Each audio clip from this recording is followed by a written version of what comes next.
Good evening, everyone. On behalf of the Technician Committee and Education and Professional Development Committee, I would like to welcome you all to today's webinar entitled Senate Bill S6223 and Me, Pharmacy Technician Compounded in New York.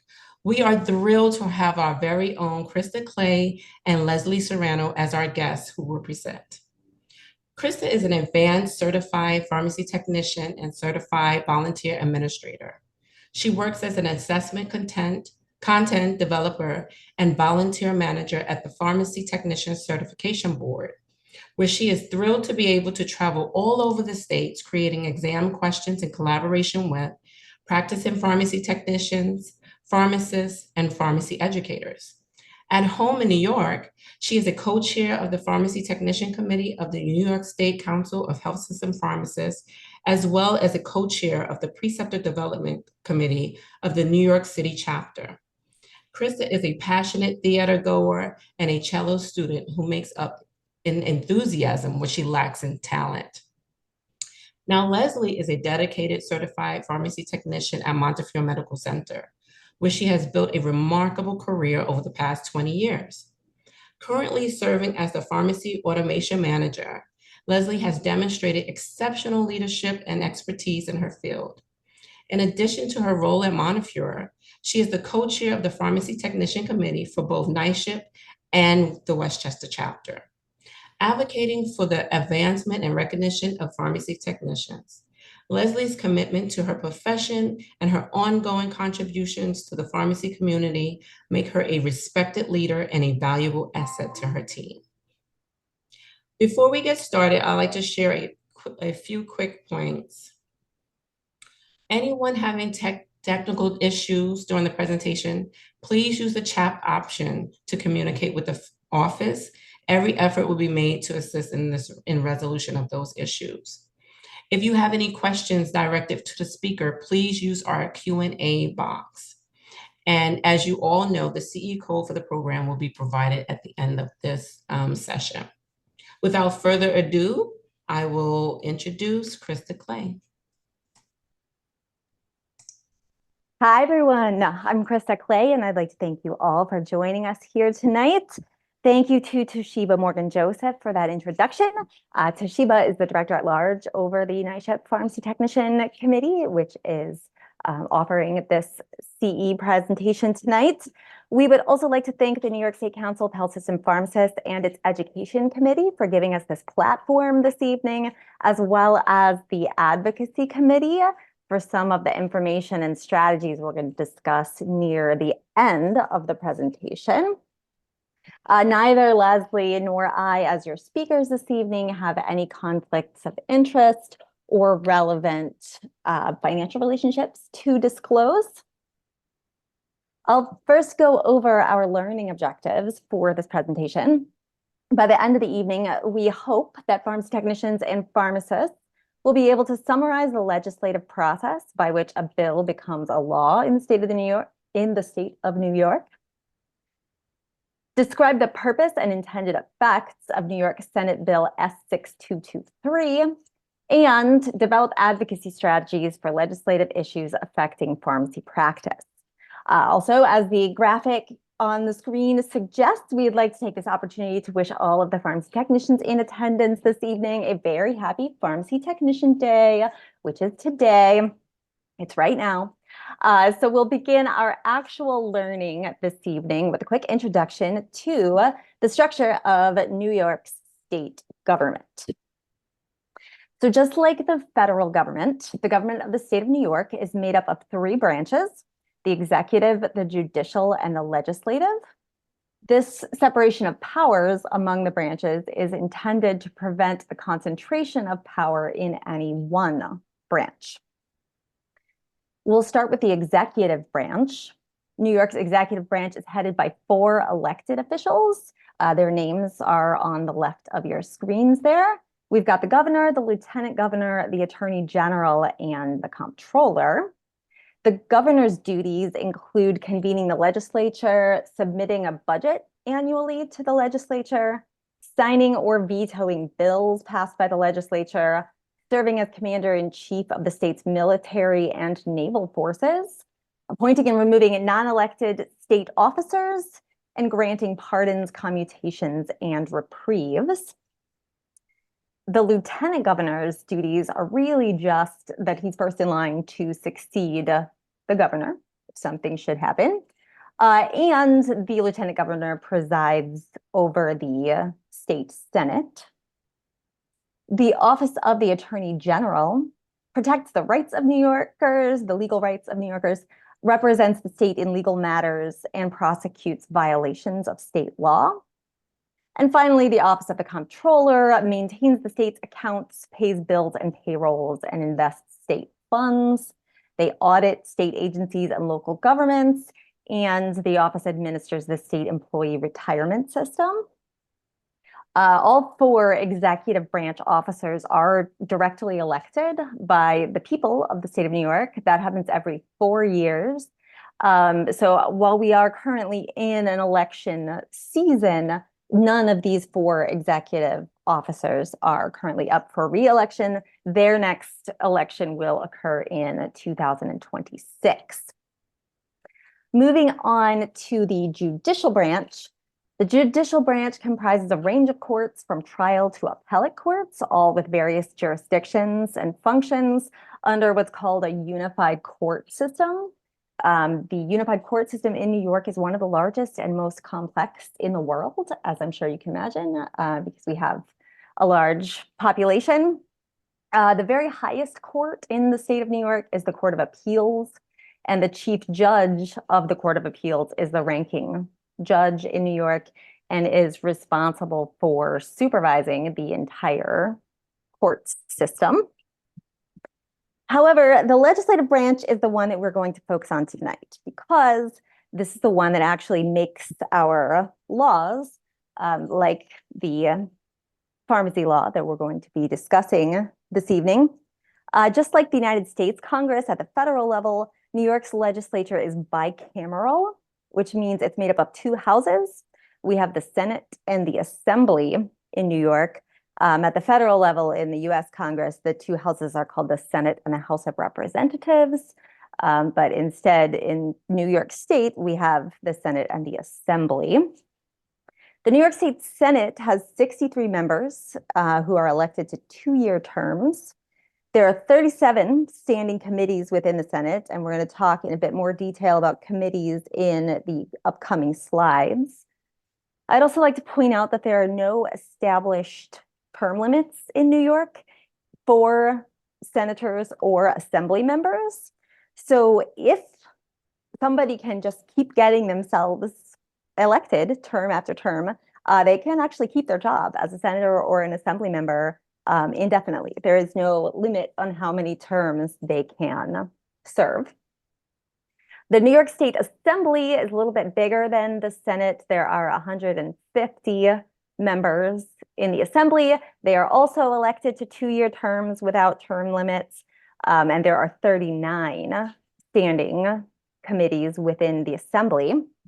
It's also important to know right now that the legislative session in the state of New York only runs from January through June. So that's the only time that our legislature is actively lawmaking, if you will.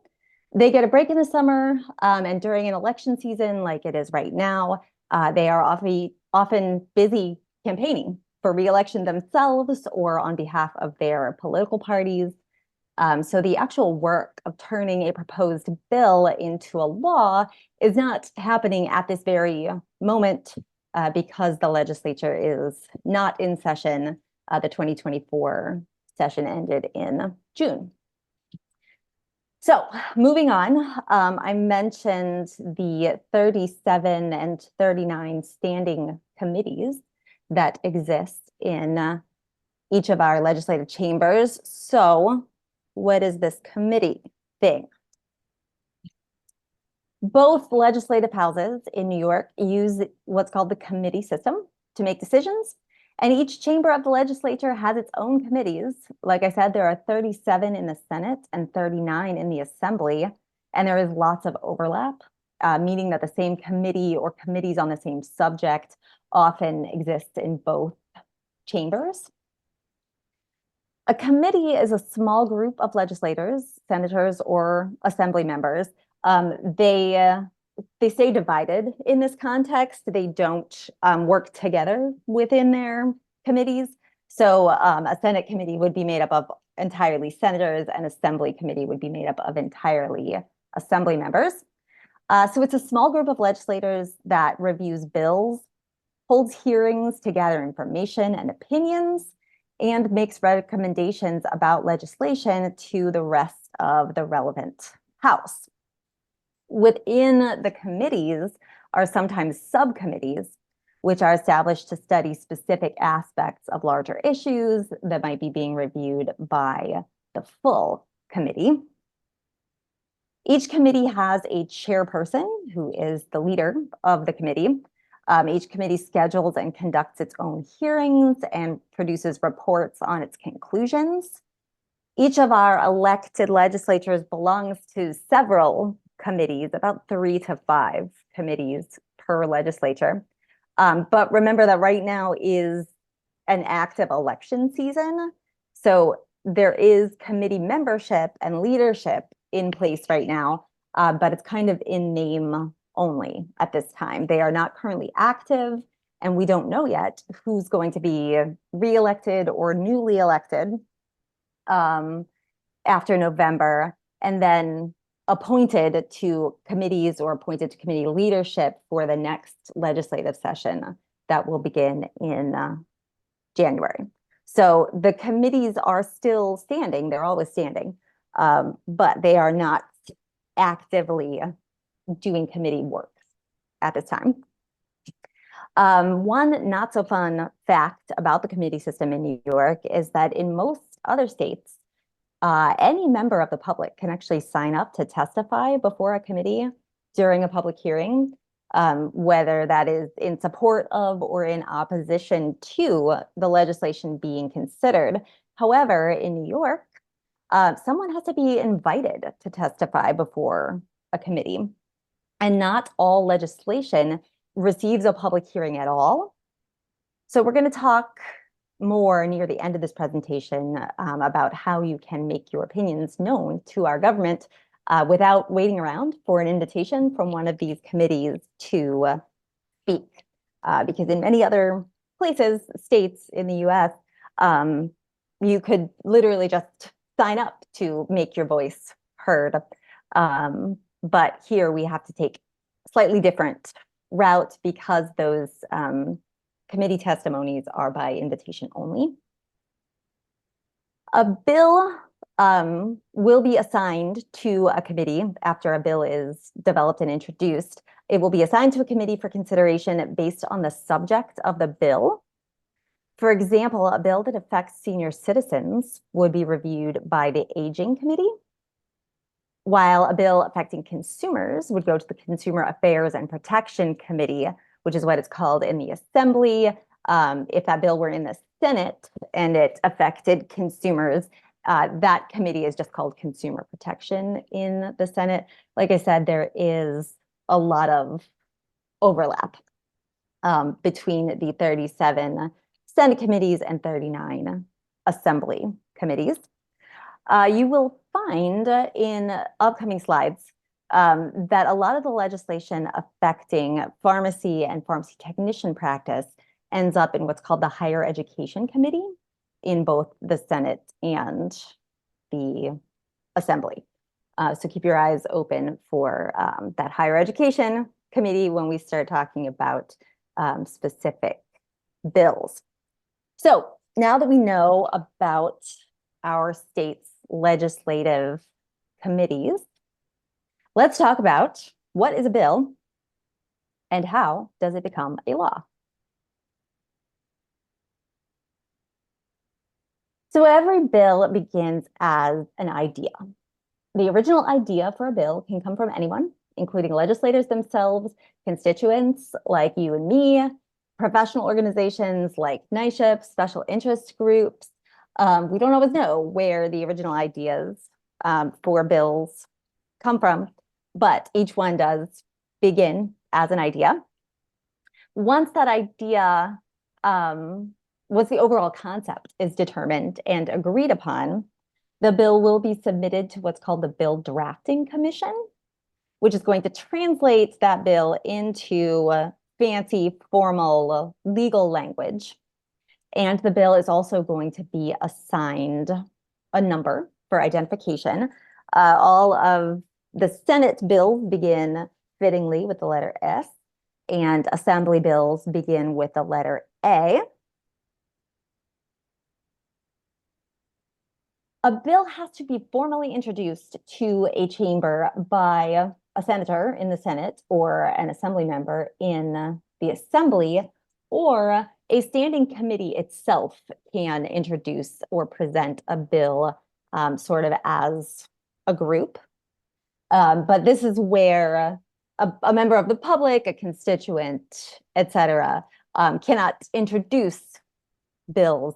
Those do have to be formally introduced by a legislator or a committee. The only exception to this introduction rule is the annual budget, which is introduced by the governor each year. So we do not rely on legislators or committee members to introduce the annual budget. The governor takes care of that herself currently.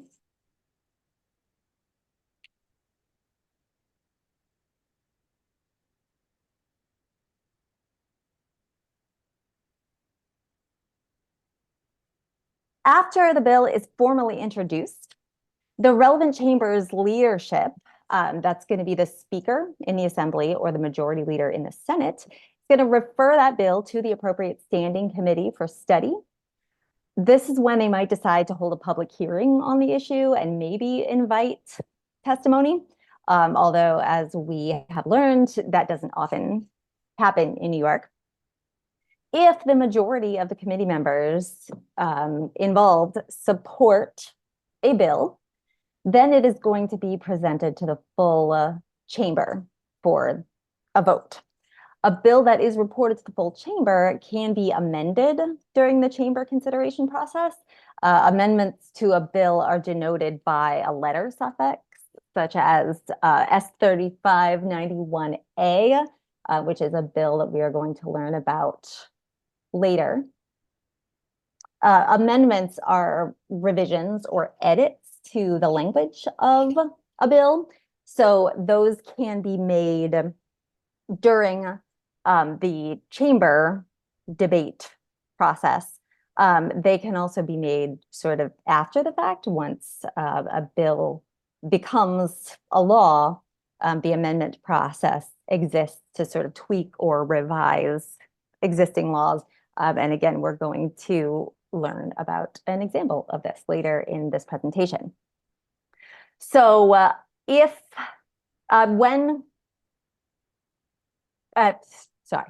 bill can be defeated or held in committee before it is ever presented to the floor. So if the committee members who are considering a bill decide that they do not like it, they don't support it, they don't want to advance it, they can either vote against it, which means it's never going to be presented to the full chamber, or they can do what's called holding it in committee, which means it is effectively dead, as it's never going to be reported to the full chamber. It's never going to advance to the other chamber of the legislature. It can be revived in the future, but sometimes a bill just dies in committee, which means it is never reported to the full chamber. It never makes it out of the committee consideration process. A bill may also be referred to a second relevant committee for further analysis. Sometimes the subject matter considered by one committee is not enough information, so they might refer that bill to a different committee with different subject matter expertise. That is called dual referral. Any bill with what's called a fiscal note attached, meaning that it's a bill that's going to cost the state money eventually when it passes. Any bill that requires an expenditure of state funds actually must be dual referred to the Ways and Means Committee in the Assembly and the Finance Committee in the Senate before there can ever be a vote by the full chamber. None of the bills that we are going to talk about tonight have one of those fiscal notes attached. Currently, all of the bills that we are going to discuss are just like single committee sort of situations, no dual referrals. Sort of similarly to the fiscal note, any bill that imposes criminal and or civil sanctions, or any bill that is intended to eventually impose criminal and or civil sanctions must be referred to the Codes Committee of the Assembly and the Senate. Once a bill is approved by all of the necessary and relevant committees, the final bill is going to reach the floor of whatever chamber considered it for debate and a vote. The bill must pass both houses of the legislature before it can become a law. So a bill that passes in the Senate is going to be referred then to the Assembly for consideration and vice versa. It doesn't matter which chamber goes first, or they might even be considering the bill in committee at the same time. But they do both chambers have to vote. Ultimately, on the bill, both of them have to vote to pass that bill before it can become a law. So when that happens, when both the Senate and the Assembly decide to pass a bill, it then goes to the governor for her signature. The governor may take one of three actions when this passed bill reaches her desk. She can sign the bill, which means that it becomes a law. Now, it doesn't usually take effect right away if she signs the bill. Usually worked into the legislation itself is an effective date or an effectiveness timeline. But once it is signed by the governor, that bill is officially a law in the state of New York.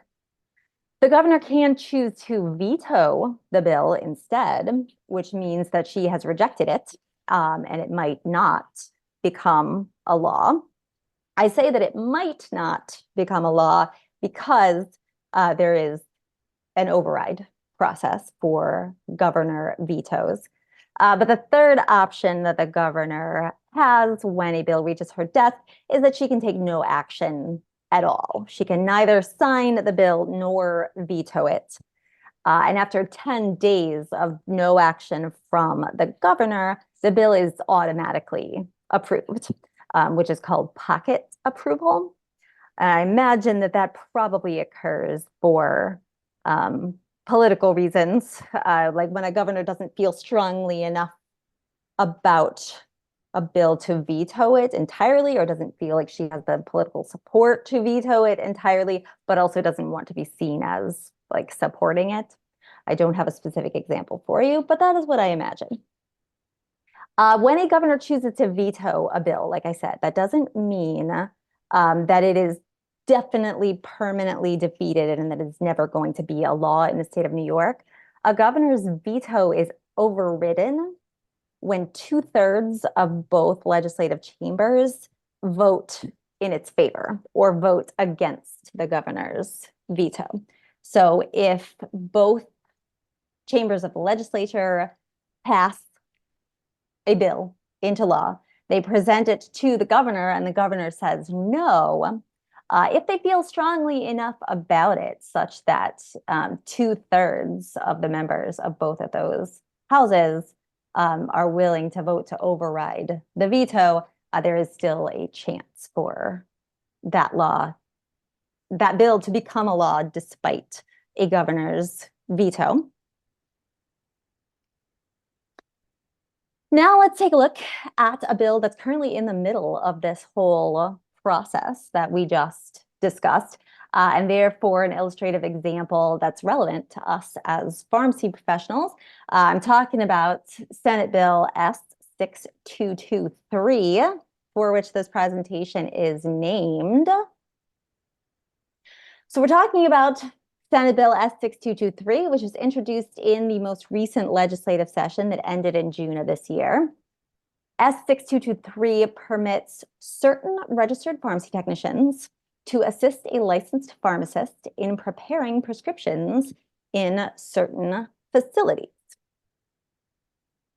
This bill is sponsored by New York State Senator Rachel May of the 48th Senate District. That is Senator May herself at work there in the photo that you can see. As the sponsor, that just means that she was the legislator who formally introduced this bill in the Senate. S6223 is described as a bill that permits certain pharmacy technicians, as I said, to do certain things, which is rather nebulous language. And it's actually a revision or an amendment, if you will, to an existing law. So let's take a look at some background before we talk about this bill itself. All of this began back in 2019, which feels like a lifetime ago, when New York's education law was amended in 2019 to establish the practice of registered pharmacy technicians in New York and define their scope of practice. I'm sure everybody on this call, if you were practicing then at least, remembers when that pharmacy technician registration requirement took effect in 2021, and pharmacy technicians had to get nationally certified and get themselves registered through the Board of Pharmacy here in New York if they wanted to keep working in many institutional settings, mainly in compounding settings. So Article 137A of the education law is the specific amendment that went through this whole bill approval process and was signed into law in 2019. That's when it was signed. It did not become effective until 2021.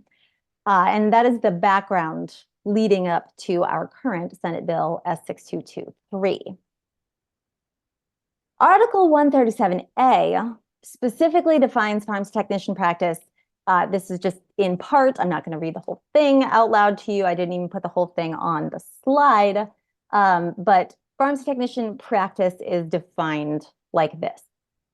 A registered pharmacy technician may, under the direct personal supervision of a licensed pharmacist, assist such licensed pharmacist as directed in compounding, preparing, labeling, or dispensing of drugs used to fill valid prescriptions or medication orders, or in compounding, preparing, and labeling in anticipation of a valid prescription or medication order for a patient to be served by the facility, in accordance with Article 137 of this title, where such tasks require no professional judgment.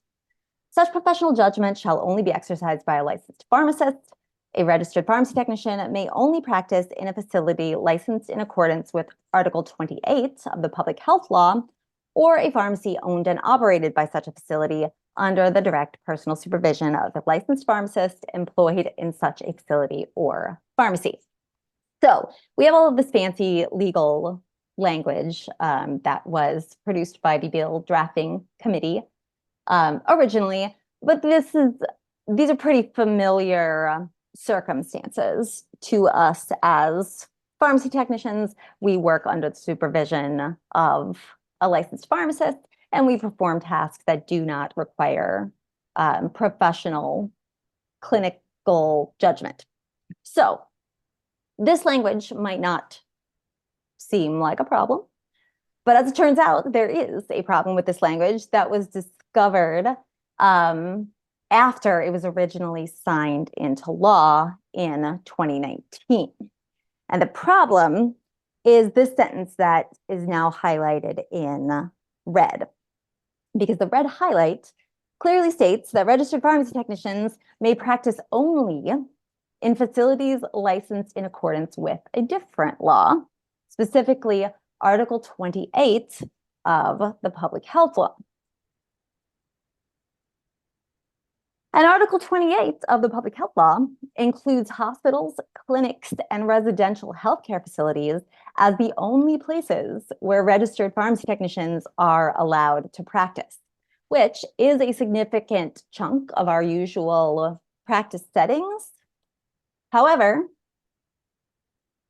what about home infusion pharmacies? So somebody somewhere after this law was passed in 2019 and took effect in 2021, realized that home infusion facilities had been omitted from this official and specific list of places where registered pharmacy technicians can practice. So somehow this information about that omission got to Senator May, who took action to amend the 2019 language. In the memo that she prepared in the process of introducing this proposed bill to her chamber, she states that home infusion pharmacies are not considered Article 28 facilities. However, they operate clean rooms and engage in compounding activities in a manner like hospitals. And that, unfortunately, the new law only provides exemptions for hospitals and healthcare system-owned pharmacies and does not offer relief for home infusion providers. Pharmacies that perform the exact same CFP functions are 797/800 certified and accredited by an approved entity will be included in this legislation.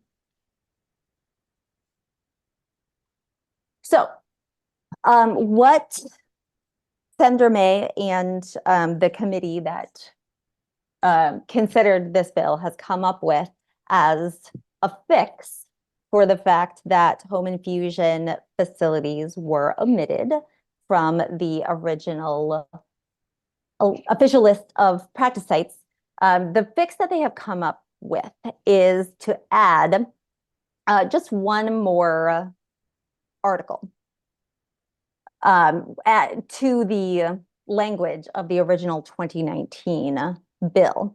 So they want to amend this language so that it will now say a registered pharmacy technician may only practice in a facility licensed in accordance with Article 28, which we already had, or Article 36.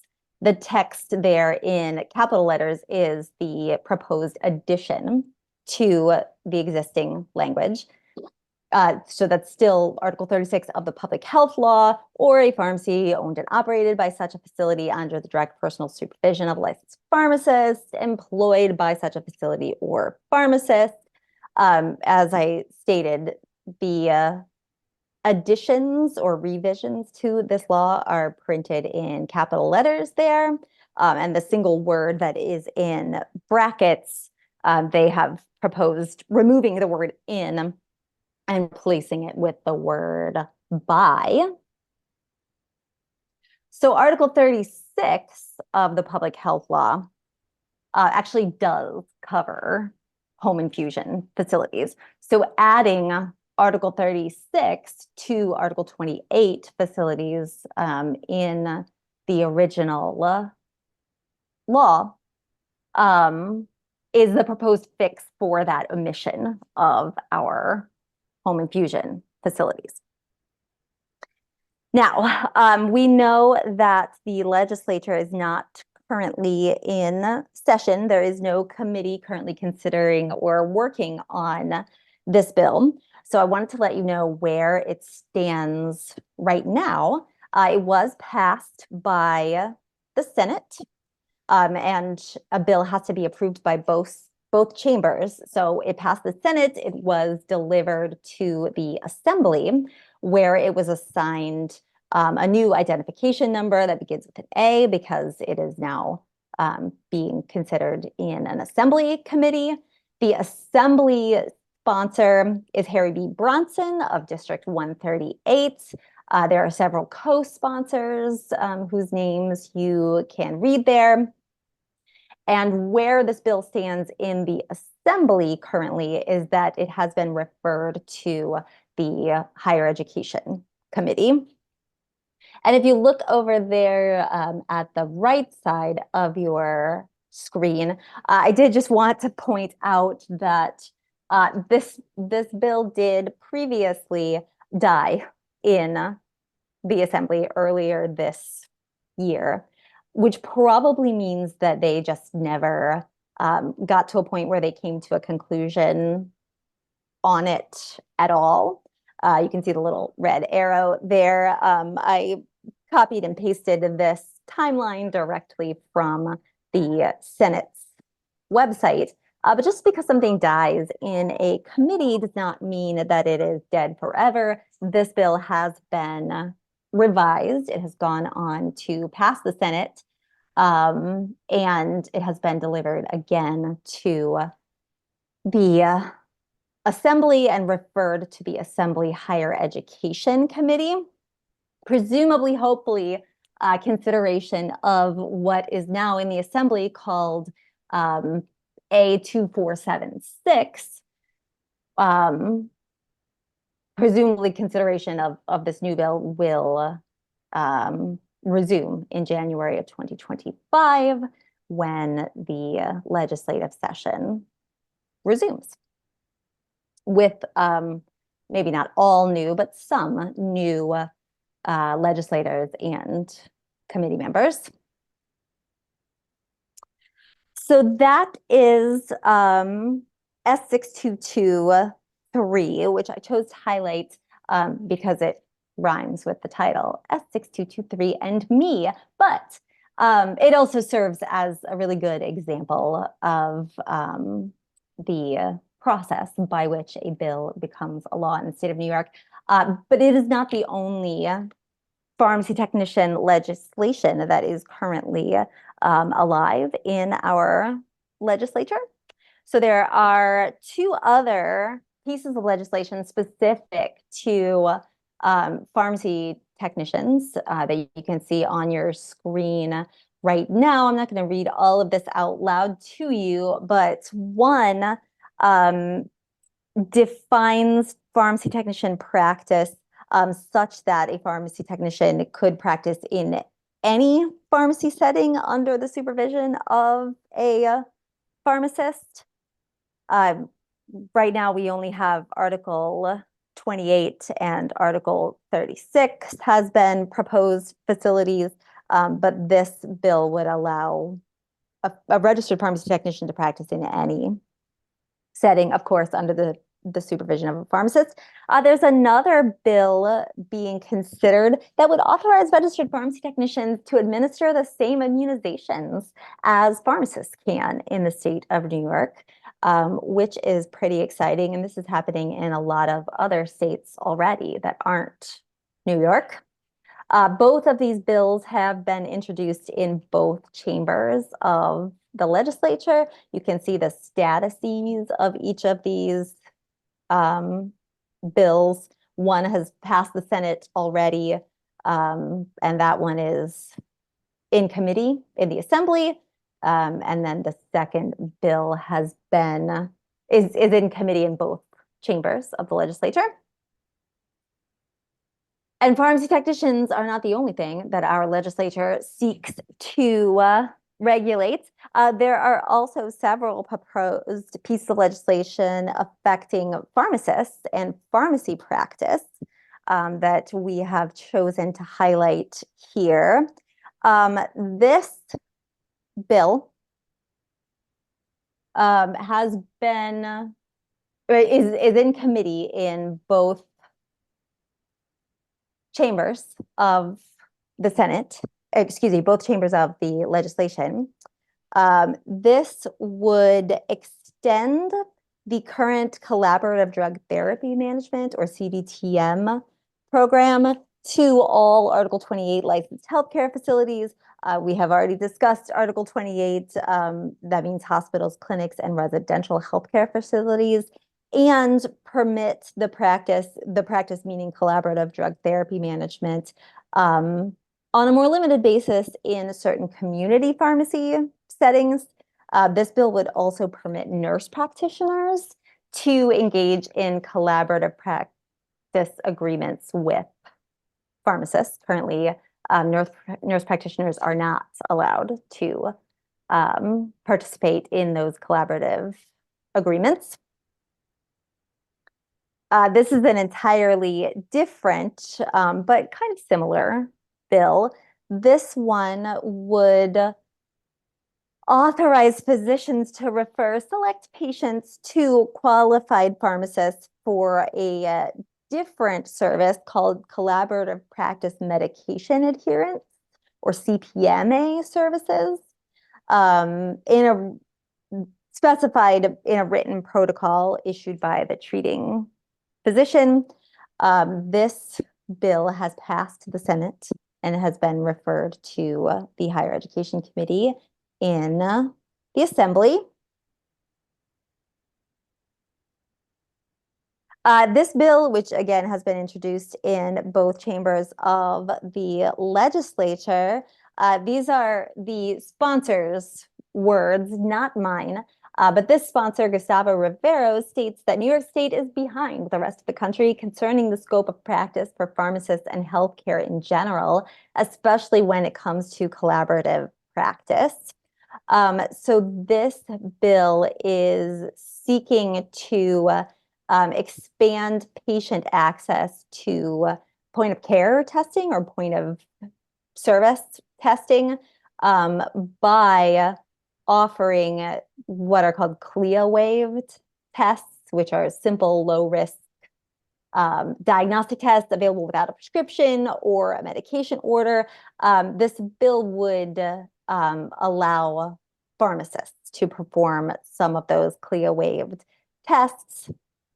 It would also allow a pharmacist to test HB1AC, which is a common test for blood sugar levels associated with diabetes. This bill has passed the Senate. It is in the Higher Education Committee in the Assembly, and this is all about improving patient care. This bill, again, it exists in both chambers of the legislature, would allow pharmacists, this is called the Test to Treat bill.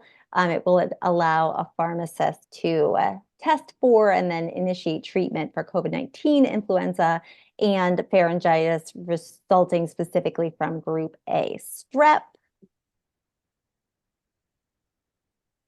And this bill we refer to as the buprenorphine bill. It would allow a licensed pharmacist and a certified nurse practitioner to prescribe and order certain FDA-approved medication-assisted therapy for the treatment of opioid use disease. This bill is actually much more detailed. I just put like a very basic description on this slide, but you can read all about all of these initiatives and how organizations like NYSCHP are advocating for these initiatives on NYSCHP's advocacy page, which we are going to get to in a further slide coming up right now, in fact. So I'm going to turn this presentation over to my colleague, Leslie Serrano, who is going to talk to us about what we can do to make our voices and opinions on these matters known. Leslie, take it away.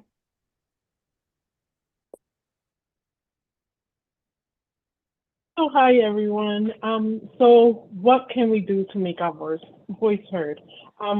Well, next slide, I guess. We can vote. Voting is one of our privileges, so we won't be able to see any real change unless we vote. Next slide. The voting to register, to vote, actually, we have a deadline of October 26, 2024 for November's election. I'm pretty sure no one knows that there's an election coming up at this point. So register to vote if you haven't already. I am assuming everyone here is a registered voter. Next slide. As I guess you can pass this one. The 2024 election is coming up, and it's on November 5th. It's always the same Tuesday of any given year. The ways to vote is by early voting, by mail, or in person at selected locations. You can do an absentee ballot or a military and overseas ballot also, or definitely in person on election day. Next one. To make your voice heard, the advocacy, you can go to the advocacy committee through NYSCHP. It works tirelessly through improved public health to ensure pharmacists and pharmacy personnel to work on the top of their license. Next slide. What can we do to support the legislative efforts in the pharmacy community? Well, scheduling a meeting with the assembly member or state senator. Of course, you can work through NYSCHP or any of the other committees to join those things. And then we can contact your assembly member by mail, phone, or email. I think email is mostly works best. Sometimes a phone call, you might be on hold for a long time, but you can try. Next. You can plan a visit or even a Zoom call. For Westchester Health System Society, we actually had a call with the legislator representative, and it actually went really well. So I would advise everyone to just try to see if you can plan a visit or even speak to them through Zoom. One of the biggest things you can do is actually talk to your peers, see what everyone else is thinking about what's happening in pharmacy, or where you might find new things that people are concerned with, and you just want to see if you can make a difference somewhere.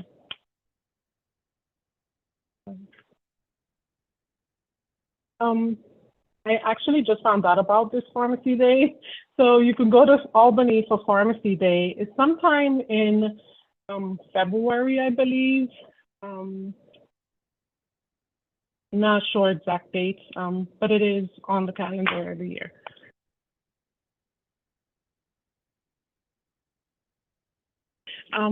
This is the web link. We're going to leave it up for a little bit. If anyone is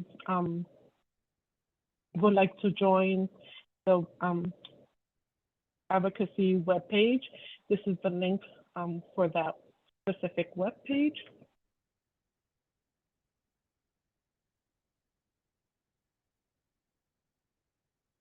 Okay. So advocacy at the federal level, NYSCHP works together with ASHP and therefore supports the advocacy message and mission. This is the mission for ASHP, which we're affiliated with, so I'm not going to read it out, but basically it's about trying to empower and protect the health system pharmacy and its pharmacists, along with everyone else, pharmacy technicians included, and pharmacy personnel.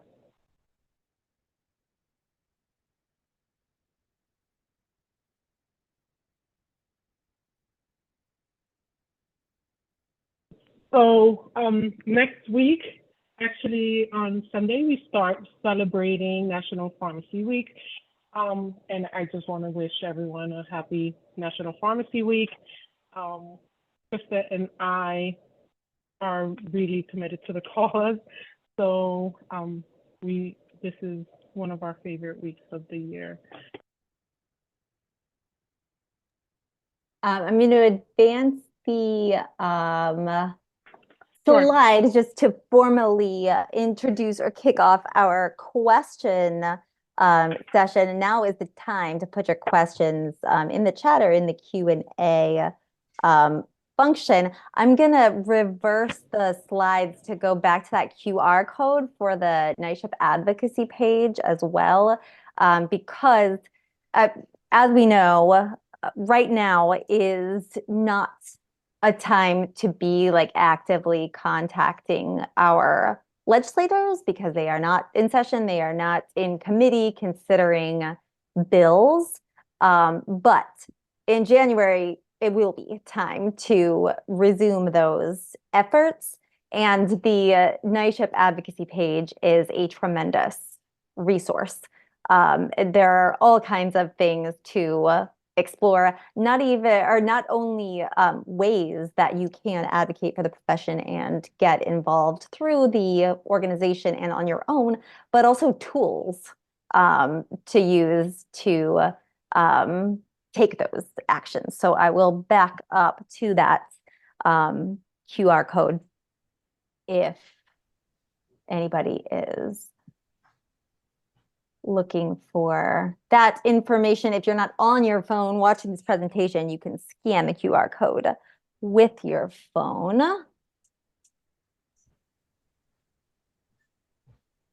Okay, so I have a message from Dr. Bird in the chat, basically informing us that there will be a new higher ed committee chair.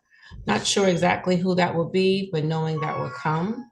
Yeah, and that is super relevant because as we know, most of the laws that are currently in committee are in that higher education committee. So that's important. Right. Okay. And so now I will start with the questions. The first question from Patrick McGreiner says, will they be removing the terminology direct supervision? And if so, how does that affect practice? I wish I could answer that. And I wish that if I could answer it, that it was a simple answer.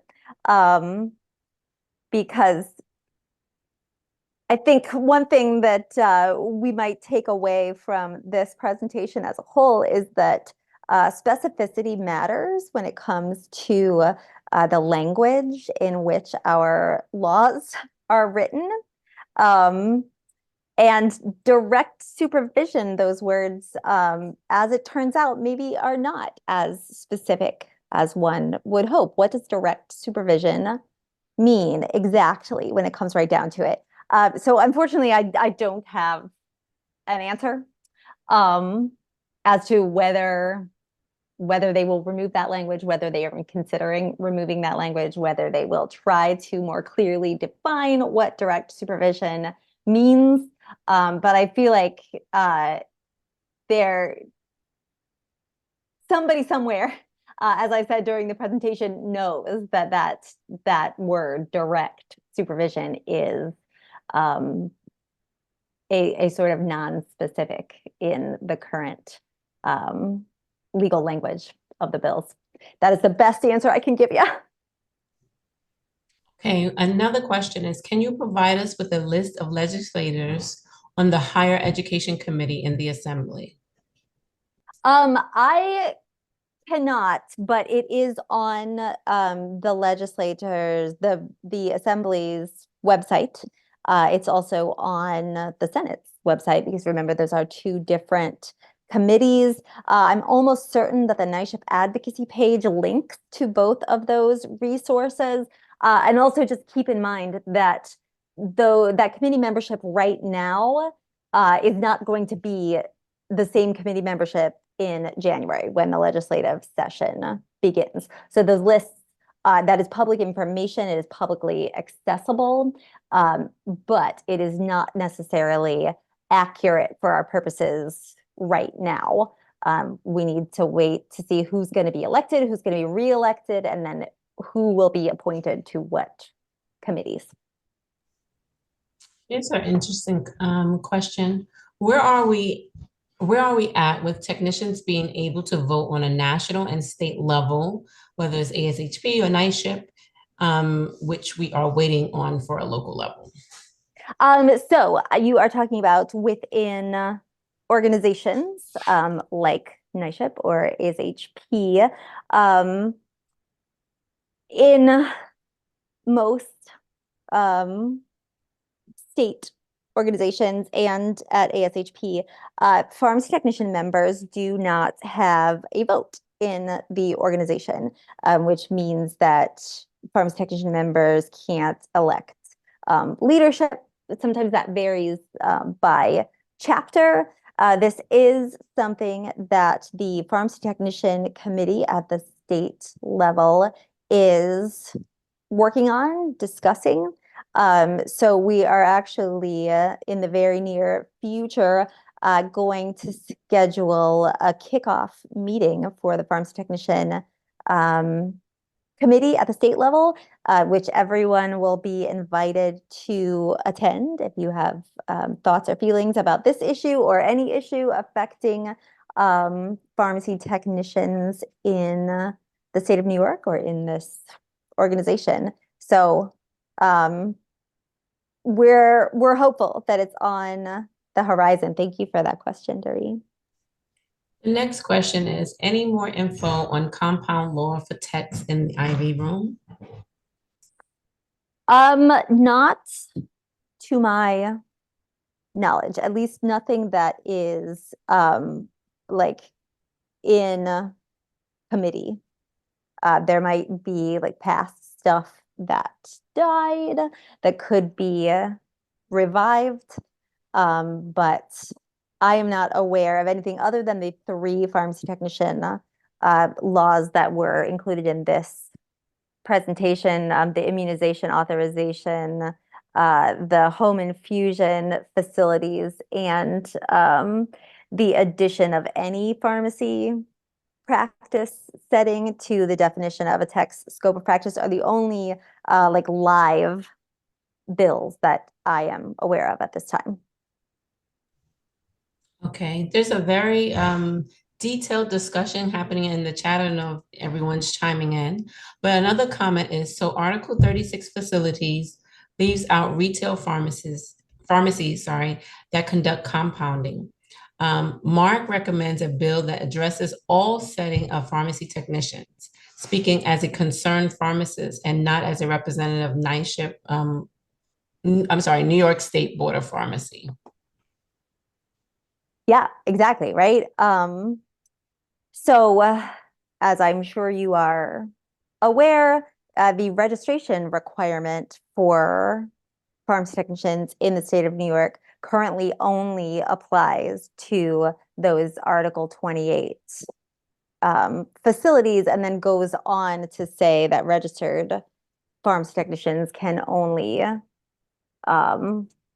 work in those Article 28 facilities, which you are completely right, does not include retail or community settings. So what that means in practice right now is not that nobody can be a pharmacy technician in a retail setting.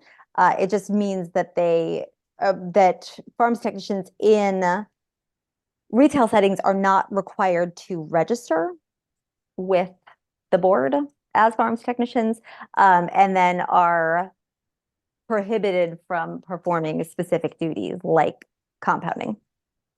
So right now we, in effect, have a registration requirement only for pharmacy technicians who compound in the state. And New York is kind of an outlier in that regard. Most other states in this country require registration for all technicians, not just technicians practicing in certain types of facilities.